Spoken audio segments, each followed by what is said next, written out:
رات کے 10 بجے ہیں۔ السلام علیکم، یہ ریڈیو پاکستان ہے۔ عبد القدیر سے خبریں سنیے۔ اہم خبروں کا خلاصہ۔ وزیر اعظم نے انتہا پسندی اور دہشت گردی سمیت تمام چیلنجز سے نمٹنے کے لیے اتحاد کی ضرورت پر زور دیا ہے۔ قائم مقام صدر نے طویل مدتی اقتصادی ترقی کے لیے سرمایہ کاری میں سہولت فراہم کرنے کے حکومتی عزم کا اعادہ کیا ہے۔ وزیر انفارمیشن ٹیکنالوجی نے کہا ہے کہ 5G سروس آئندہ مہینوں میں ملک کے بڑے شہروں میں متعارف کرائی جائے گی۔ اور آج رات ہرارے میں 19 سال سے کم عمر کھلاڑیوں کے ICC کرکٹ ورلڈ کپ میں انگلینڈ نے پاکستان کو 37 رنز سے ہرا دیا۔ خبریں اب تفصیل کے ساتھ۔ وزیر اعظم محمد شہباز شریف نے انتہا پسندی اور دہشت گردی سمیت تمام چیلنجز سے نمٹنے کے لیے اتحاد کی ضرورت پر زور دیا ہے۔ وہ آج اسلام آباد میں قومی پیغام امن کمیٹی کے اراکین سے گفتگو کر رہے تھے۔ وزیر اعظم نے یقین ظاہر کیا کہ کمیٹی انتہا پسندی اور دہشت گردی کے خلاف قومی بیانیے کو مضبوط بنانے میں کلیدی کردار ادا کرے گی۔ انہوں نے پاکستان کی ترقی میں اقلیتوں کے نمایاں کردار، تعلیم، صحت اور دفاع سمیت مختلف شعبوں میں ان کی گراں قدر خدمات کو سراہا۔ شہباز شریف نے کہا کہ ملک اب بتدریج خوشحالی اور استحکام کی جانب گامزن ہے۔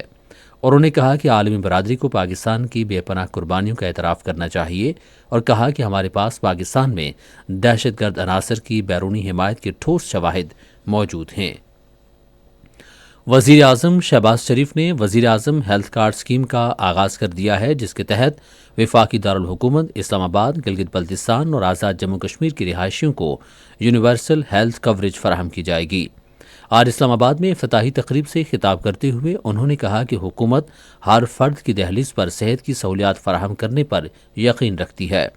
انہوں نے کہا کہ وفاقی دارالحکومت اسلام آباد، آزاد جموں کشمیر اور گلگت بلتستان کے تقریباً 1 کروڑ افراد اس پروگرام سے مستفید ہوں گے۔ وزیر اعظم نے کہا کہ یہ اقدام اس ہیلتھ کارڈ اسکیم کی بحالی ہے جو پہلی بار وزیر اعظم پاکستان کی تاریخ میں 2016 میں میاں محمد نواز شریف کے دور میں شروع کی گئی تھی۔ آج اسلام آباد میں نائب وزیر اعظم اسحاق ڈار کی زیر صدارت اجلاس میں پاکستان کے ای کامرس کے نظام، ڈیجیٹل تجارت کو فروغ دینے اور IT پر مبنی خدمات کے شعبے کو مستحکم کرنے پر تبادلہ خیال کیا گیا۔ نائب وزیر اعظم محمد اسحاق ڈار نے انڈونیشیا کے ساتھ تعلقات کو مزید مضبوط بنانے کی اہمیت پر زور دیا ہے۔ انہوں نے ان خیالات کا اظہار آج اسلام آباد میں پاک انڈونیشیا تعلقات کے حوالے سے بین الوزارتی اجلاس کی صدارت کرتے ہوئے کیا۔ ملاقات میں صحت کے شعبے میں پاک انڈونیشیا تعاون پر پیش رفت کا جائزہ لیا گیا اور دونوں ملکوں کے درمیان صحت کے شعبے میں تعاون بڑھانے کے مواقع پر تبادلہ خیال کیا گیا۔ قائم مقام صدر سید یوسف رضا گیلانی نے کاروباری برادری کے تحفظات دور کرنے اور دیر پا معاشی ترقی کے لیے سرمایہ کاری میں سہولت کی فراہمی کے حکومت کے عزم کا اعادہ کیا ہے۔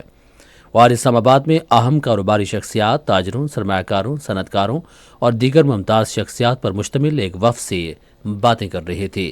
سید یوسف رضا گیلانی نے کہا کہ حکومت ملک میں سرمایہ کار دوست ماحول پیدا کرنے کے لیے مؤثر اقدامات کر رہی ہے۔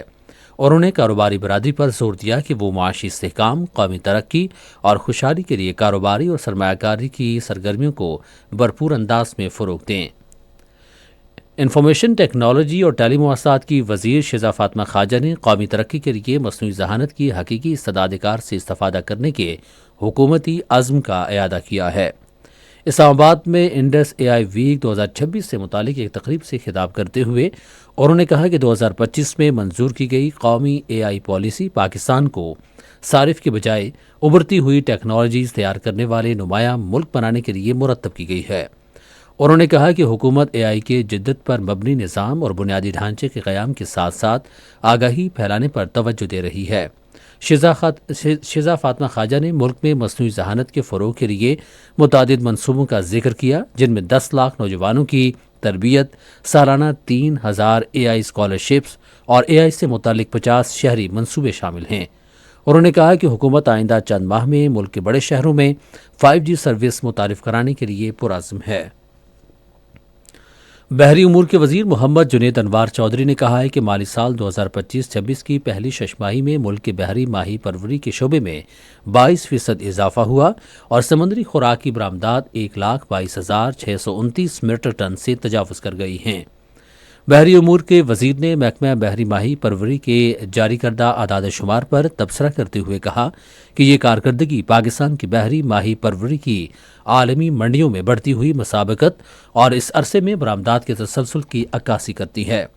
بحری امور کے وزیر نے ماہی پروری کو قومی معیشت کا اہم ستون قرار دیا جو بحیرہ عرب کے کنارے بسنے والی آبادیوں بالخصوص سندھ اور بلوچستان میں لاکھوں افراد کے روزگار کی ضامن ہے۔ آج رات ہرارے میں 19 سال سے کم عمر کھلاڑیوں کے ICC کرکٹ ورلڈ کپ میں انگلینڈ نے پاکستان کو 37 رن سے ہرا دیا۔ انگلینڈ کی ٹیم پہلے بیٹنگ کرتے ہوئے 46.5 اوورز میں 210 رنز پر آؤٹ ہو گئی، جواب میں پاکستان کی ٹیم 46.3 اوورز میں 173 رنز بنا سکی۔ اسی کے ساتھ خبریں ختم ہوئیں۔